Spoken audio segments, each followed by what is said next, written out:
Warahmatullahi wabarakatuh.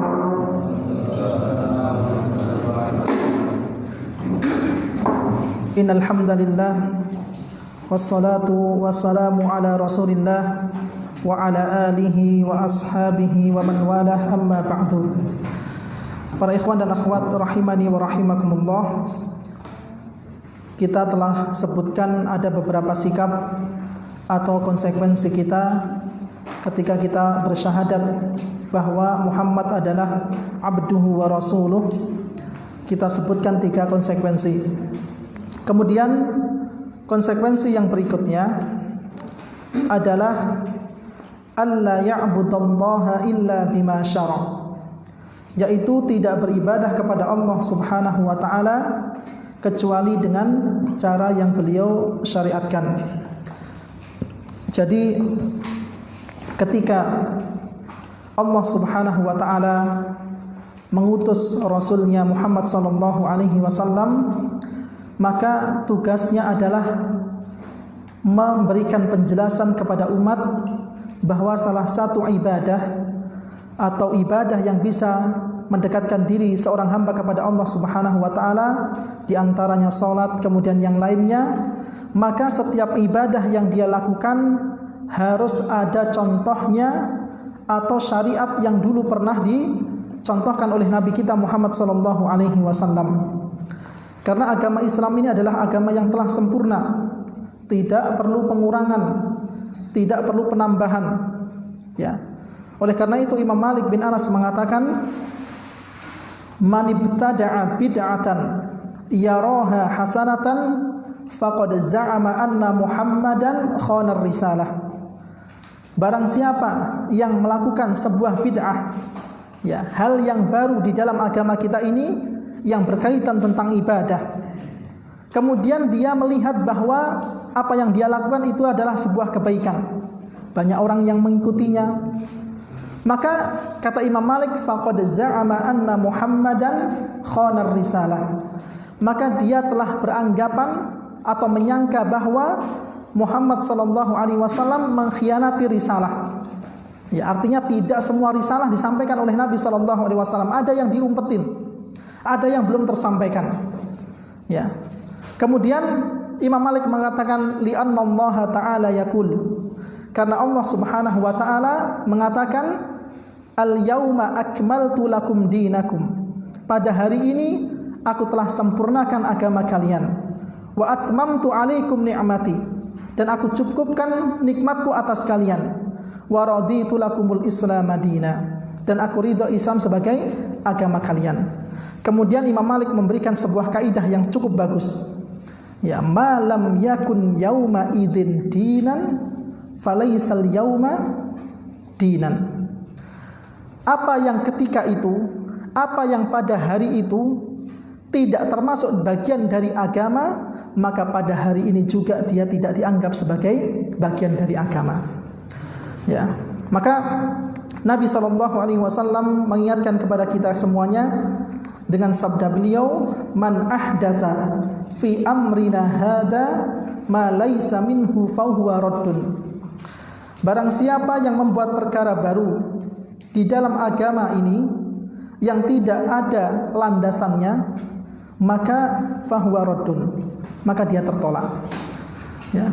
Syekh Muhammad bin Shalih Al-Utsaimin mengatakan dalam syarah kitab Arba'in An-Nawawi, ketika menyebutkan hadis ini, seseorang tidak akan bisa menerapkan sunnah Nabi, seseorang tidak akan bakalan sempurna mengikuti Muhammad sallallahu alaihi wasallam, mengikuti sunnahnya, kecuali memperhatikan beberapa hal ini. Yang pertama adalah sebab. Ya, jadi ketika seseorang ingin melakukan sebuah ibadah, diperhatikan sebabnya apa? Ada sebabnya enggak? Ada dalil syar'inya tidak? Ketika ada seseorang yang ingin melaksanakan sholat 2 rakaat setelah wudu misalnya, ada dalilnya tidak? Ya, jangan beribadah dulu setelah itu baru cari dalil, tidak. Tetapi sebelum dia beribadah, maka dia cari dalil terlebih dahulu.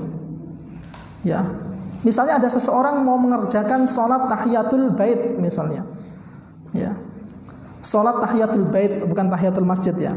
Sebelum dia melakukan hal tersebut, cari dalilnya dulu. Ada enggak sunnah Nabi SAW yang mengajarkan tentang ya salat tahiyatul bait misalnya? Kalau seandainya tidak pernah dicontohkan, maka jangan dikerjakan. Al aslu fil ibadati at-tahrim. Hukum asal sebuah ibadah adalah pengharaman. Ya, sampai ada dalil yang tegas untuk memerintahkan, maka baru dikerjakan. Kemudian yang kedua jenisnya, ya, jenisnya juga harus diperhatikan, ya. Misalnya dalam bab kurban, bahwa hewan ternak yang ditentukan adalah sapi, kemudian kambing, atau mungkin kalau di Arab Saudi onta, ya, yang bisa dikurbankan. Maka kalau jenisnya sudah ditentukan, dia tidak bisa mengambil jenis yang lainnya meskipun secara nominal itu sama. Kemudian yang selanjutnya adalah ukurannya. Kalau disunnahkan sholat, ya sudah jelas ada dalilnya. Kira-kira berapa jumlahnya? Ada orang yang mengerjakan sholat ya semalam suntuk misalnya 10 atau mungkin 1000 rakaat atau 100 rakaat. Ada enggak ukurannya? Ada enggak jumlah yang seperti ini contohkan Nabi? Ya. Kemudian yang selanjutnya tata caranya. Ya, zikir setelah sholat masyru', ya, diajarkan oleh Nabi SAW. Tata caranya seperti apa? Dipelajari. Ya, tata cara yang benar seperti apa? Dipelajari. Kemudian yang selanjutnya waktu juga harus diperhatikan. Ya, seseorang mau misalnya mau membayar zakat fitri, tapi bayarnya setelah sholat id, ya, kira-kira sah apa tidak? Tidak sah. Ya. Kemudian yang terakhir adalah tempatnya. Ya. Jadi 6 unsur ini, 6 perkara ini, insya Allah akan membantu seseorang dalam menerapkan sunnah Nabi Sallallahu Alaihi Wasallam. Ya, ini adalah 4 konsekuensi atau sikap kita ketika kita mengucapkan syahadat Muhammadun Rasulullah. Kemudian kita genapi ya sebagai poin pembahasan terakhir kita, yaitu yang pertama adalah ini rukun ya. Kalau tadi konsekuensi. Rukun yang pertama adalah mengakui kerasulan Muhammad sallallahu alaihi wasallam. Ya. Ini terambil dari kalimat abduhu wa rasuluh. Rukun yang pertama kita mengakui bahwa Nabi sallallahu alaihi wasallam adalah utusan Allah. Bukan hanya sekedar hamba biasa, tetapi beliau adalah utusan Allah Subhanahu wa taala. Ya, sebagaimana firman Allah, "Ma kana Muhammadun aba ahadin min rijalikum walakin rasulullahi wa khataman nabiyyin." Ya. Muhammad itu sekali-kali bukanlah bapak dari seorang laki-laki di antara kalian, tetapi dia adalah Rasulullah dan penutup para nabi. Ya, orang-orang kelompok Ahmadiyah ya menafsirkan lafaz wa khataman nabiyyin itu dengan menafsirkan adalah cincinnya para nabi. Ya, artinya nabi yang paling dispesialkan, nabi yang paling diutamakan. Ya.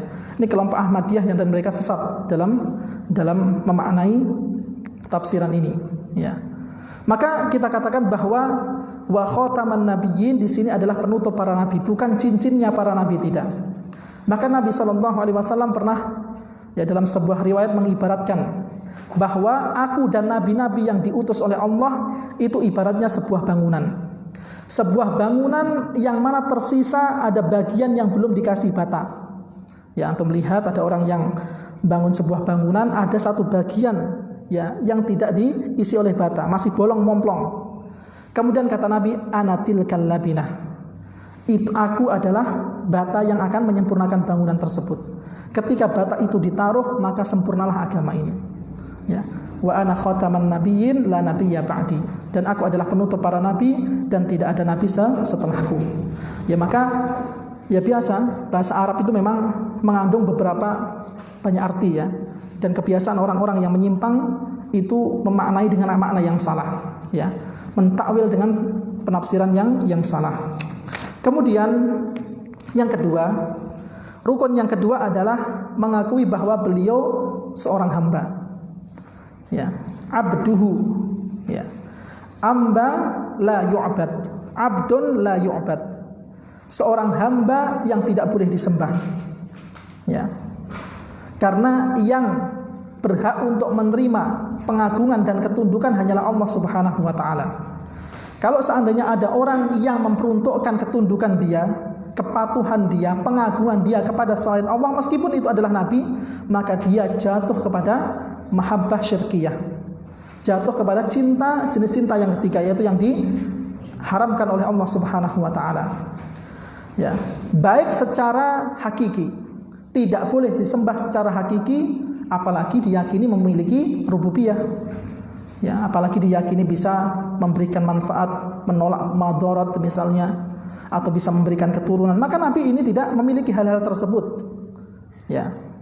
Atau dijadikan perantara, dijadikan wasilah, ya, maka ini pun tidak diperbolehkan. Ya, sebagaimana orang-orang musyrikin, ya, mereka ketika ditanya, ya, tentang wasilah-wasilah yang mereka jadikan, maka mereka mengatakan bahwa agar doa atau ibadah mereka itu lebih didengar. Tetapi orangnya sudah meninggal. Nabi SAW sudah meninggal. Ya, maka kita tidak boleh bertawasul kepada orang-orang yang sudah meninggal. Ya. Maka tidak boleh disembah secara hakiki, apalagi diyakini mempunyai rububiyah, atau dijadikan sebagai perantara. Kalau seandainya Nabi SAW masih hidup, maka itu diperbolehkan. Sekarang sudah meninggal. Ya, maka wasilah yang seperti ini tidak dibenarkan. Ya. Kemudian dalam buku ini, ya, dibawakan firman Allah Subhanahu wa taala, Subhanalladzi asra bi 'abdihi, yaitu maha suci Allah yang memperjalankan hambanya. Ya, Allah menggunakan lafaz, ya, menggunakan lafaz hamba, bi 'abdihi, yaitu hambanya. Meskipun Rasulullah diberikan keutamaan, diberikan kemampuan untuk melakukan perjalanan dari Masjidil Haram ke Masjidil Aqsa, kemudian ke langit 7, akan tetapi Nabi adalah seorang hamba. Ya, Nabi seorang hamba yang tidak boleh diibadahi. Ya, tidak boleh disembah. Ya. Jadi yang pertama adalah kita mengakui kerasulan Nabi, artinya kita tidak meremehkan karena beliau adalah seorang rasul, tetapi kita juga tidak berlebih-lebihan karena beliau adalah seorang hamba. Ya. Sebagaimana yang diceritakan oleh Urwah bin Mas'ud radhiyallahu anhu pernah berkata kepada kaum kafir Quraisy. Ya. Jadi Urwah bin Mas'ud ini ketika itu masih kafir. Ini adalah orang yang dulu diutus oleh orang-orang kafir Quraisy untuk melakukan perjanjian Hudaybiyah. Maka kata Urwah bin Mas'ud, dakhaltu 'alal muluk Kisra wa Qaisar wan Najasyi. Kata Urwah bin Mas'ud mengatakan, aku pernah mendatangi para penguasa. Ya. Kalau seandainya kita istilahkan pada zaman kita sekarang ini, mungkin Urwah bin Mas'ud ini adalah Perdana Menteri. Ya, biasa mengunjungi Persia, mengunjungi Romawi, atau mungkin sekarang ini Amerika, Australia, Rusia, ya, negara adijaya misalnya. Maka Urwah bin Mas'ud itu biasa mengunjungi negara-negara yang besar. Kata Urwah bin Mas'ud, falam ara ahadan yu'azzimuhu ashabahu mithla ma yu'azzimu ashabu Muhammadan. Dan aku tidak pernah melihat seorang pun yang diagungkan oleh para sahabatnya sebagaimana para sahabat Muhammad sallallahu alaihi wasallam, ya, mengagungkan Muhammad. Ya, jadi ini saking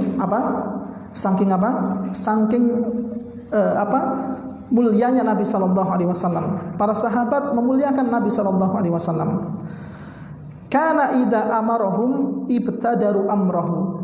Kalau seandainya Nabi sallallahu alaihi wasallam memerintahkan suatu perintah, maka para sahabat ini berebut untuk melaksanakan perintah Nabi sallallahu alaihi wasallam. Ya, pernah diceritakan bahwa ada seorang, ya, sahabat. Ya, jadi kisahnya yaitu tentang Musailamah Al-Kadzab, ya, orang yang mengaku sebagai nabi. Ya, intinya Musailamah Al-Kadzab ini mengirimkan surat kepada Muhammad sallallahu alaihi wasallam untuk diadakan pembagian wilayah. Artinya ada wilayah yang dikuasai oleh Musailamah al-Kadzdzab, kemudian ada wilayah yang dikuasai oleh Muhammad sallallahu alaihi wasallam. Kemudian Nabi sallallahu alaihi wasallam mengatakan, siapa di antara kalian yang berani mengembalikan surat ini? Maka di antara sahabat ketika itu ada yang mengatakan, ana wahai Rasulullah. Kemudian Rasulullah melihat ini anak ini masih muda. Ya. Kemudian Rasulullah bertanya, siapa kira-kira yang berani mengembalikan surat ini kepada Musailamah al-Kadzdzab? Kata orang tersebut, anak tersebut, aku wahai Rasulullah. Rasulullah nggak yakin, ini masih muda. Kira-kira berani tidak menanggung konsekuensinya? Kemudian untuk yang ketiga kalinya, siapa di antara kalian yang berani mengembalikan surat ini kepada Musailamah al-Kadzdzab? Ana wahai Rasulullah. Wahai fulan, apakah engkau berani menanggung konsekuensinya? Ya, saya tanggung wahai Rasulullah. Maka setelah dikembalikan disiksa oleh Musailamah al-Kadzdzab. Ketika ditanya, apakah engkau beriman kepada Muhammad? Ya, aku beriman kepada Muhammad sallallahu alaihi wasallam. Apakah engkau beriman aku adalah seorang rasul? Ya, artinya ini pertanyaan dari Musailamah al-Kadzdzab. Kata orang tersebut, ya, ini namanya Habib, ya, sahabat yang bernamanya Habib. Maka ketika ditanya Musailamah al-Kadzdzab, apakah engkau beriman aku seorang rasul?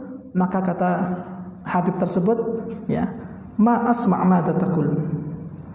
Aku enggak dengar apa yang kamu omongkan itu. Apakah engkau beriman aku seorang rasul? Kata Musailamah al-Kadzdzab, ma asma' ma taqul. Aku enggak mendengarkan apa yang kau omongkan itu. Ya, dipotong telinganya, dipotong lisannya. Ya, ini sahabat, ya, ketika mendapatkan perintah dari Rasulullah, dah usah menanggung, ya, tidak mikir menanggung konsekuensi yang akan dia tanggung setelahnya. Ya, meskipun disiksa, meskipun dipotong lisannya, itu urusan belakangan. Ya, ini seperti inilah dulu keadaan, ya, para sahabat kepada Rasulullah sallallahu alaihi wasallam.